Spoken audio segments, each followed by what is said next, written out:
Hey, I'm Ethan Kane. I have a reservation. What? I have a reservation. Oh, you've got to be kidding. Okay, 1 second. It's really cold out here. I'm coming.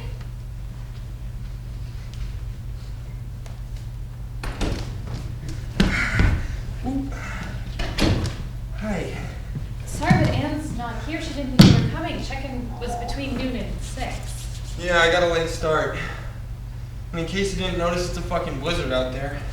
Well, she didn't leave you a room key. Okay. So. Well, I'll just crash here. On the couch? Yeah, what do you want me to do? Sleep in the car? No, I wasn't suggesting. Is there food? Food? Yeah, I'm starving. There's got to be something in the kitchen. I don't think you should be rooting around. Wow, you're really rule-oriented, huh? No, I just don't think that you Did you buy that bottle of wine? Ethan Kane, I would say, is like the little boy who cried wolf. He cried wolf in favor of a lifestyle that was like full of lights and glamour and vanity and stuff. He wanted to be famous. At his core, he has a lot of ambition to be an incredible writer, and I think that he is a really incredible writer. But he saw a shortcut. I have to finish by Friday. Is that possible? It has to be. My friend Amit said this place was like magic for him. Amit? Amit Falk? Yeah. You know Amit Falk? Yeah, I took a master class with him in last year, and now he's a buddy of mine. Well, he and I were in school together. I told him about this place, actually. I brought him here. Right. You're Olivia Lago. Yeah, I am. When Amit told me about this place, he said that you used to come here. I've read your book. No, you haven't. I have. How? It's out of print. Amit gave it to me. What do you mean? I was asking him about writers that he loved, and he gave it to me. He said it was one of his favorites. No, he didn't. Why do you sound so shocked? I haven't seen him in a long time, since before he won the Pulitzer. I had no idea even. He said my book was one of his favorites. He did. He never told me And that. I love it too. So what happened? What, with Amit and me?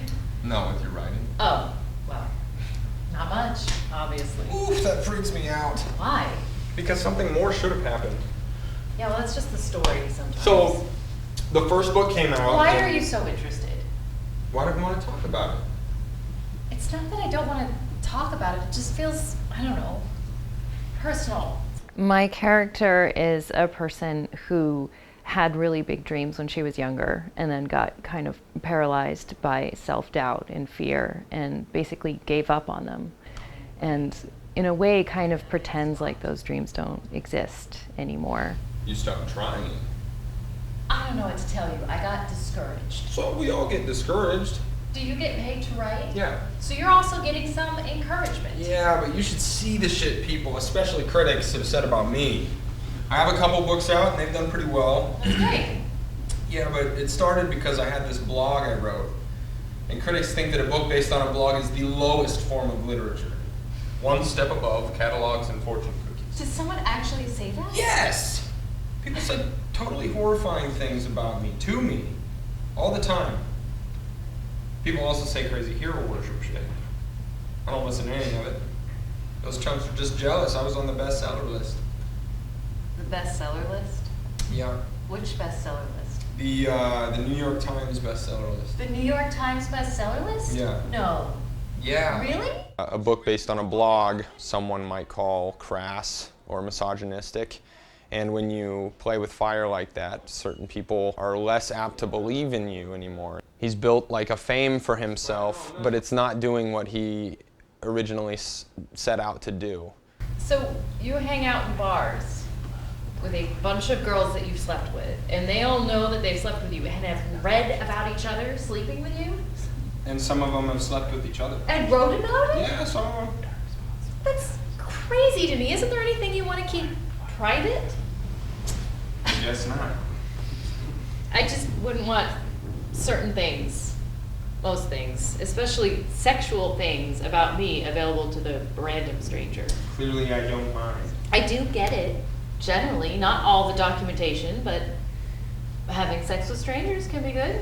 No expectations, no disappointments. Sex of Strangers is a play that I discovered just reading scripts in a bookstore actually one afternoon. I picked it up, thought it would look interesting. I started reading it and ended up sitting in the bookstore reading the whole thing from cover to cover in about an hour and 40 minutes. And I just thought, this is a great play, and it really captures two strangers who meet and forge a relationship and what that entails in modern society and the way we live our lives today. Is someone else coming? No. Ann called and everyone canceled because of the snow. I'm just cleaning up. So it's just us. Just me, officially. Ann asked if I could look after the place while she checks on her dad up in Mackinac. I didn't mention you were here, No? since you're not staying.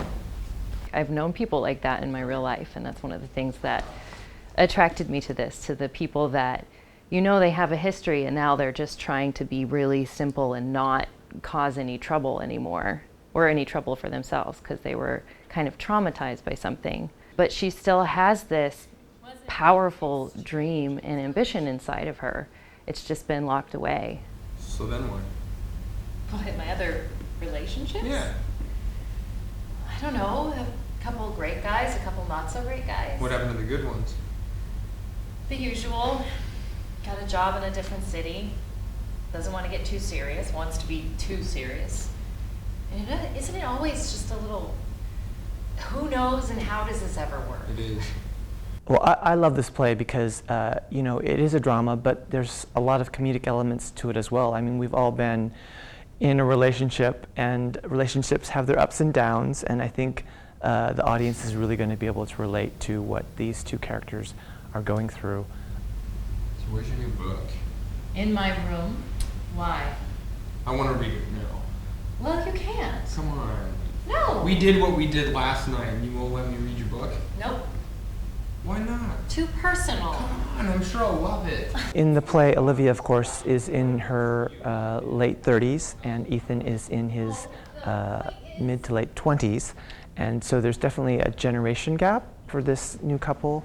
You know, obviously, Ethan, he writes for a famous blog, he is connected to the internet 24/7, and Olivia barely knows how to use a computer.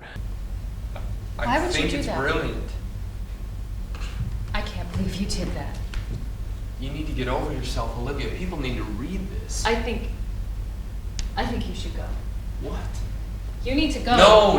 You don't get to write something like this and keep it to yourself. Give it to me. Olivia. Give it to me. Okay. You had no right. I think the play will be a ride for people. It starts really funny, and the whole thing is really energetic, and there are ups and downs emotionally. There will be times where people are laughing a lot, but I don't think when the audience leaves they're going to be laughing anymore. Wait, what about just initials?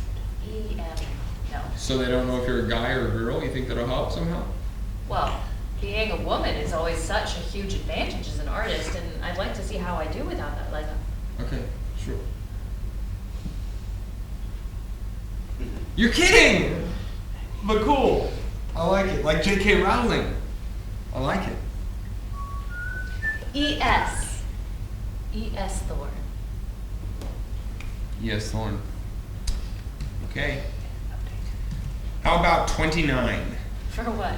Your age. Not too young, not too old. Whatever. Okay, other profile stuff. Meaning what? You know, profile information. Like basically one sentence that totally encapsulates who you are.